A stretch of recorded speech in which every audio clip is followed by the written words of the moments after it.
ওই বউ, কোথায় যাচ্ছ তুমি? আমি আর এই অভাবের সংসারে থাকতে চাই না। প্লিজ বউ, যেও না। তুমি চলে গেলে আমি কোথায় যাব? আমাকে ছেড়ে যেও না। আজ আমার টাকা নেই বলে আমার বউ আমাকে ছেড়ে চলে গিয়েছে।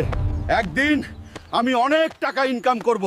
ও গ্রামবাসী শোনো, চিপা গুহা থেকে যে সোনার ডিম এনে দিতে পারবে সে পাবে 1 কোটি টাকা। যেভাবে হোক আমাকে এই সোনার ডিম আনতেই হবে। টাকার জন্য আমার বউ চলে গিয়েছে, যেভাবেই হোক গুহায় যেতেই হবে। সোনার ডিম আমাকে পেতেই হবে।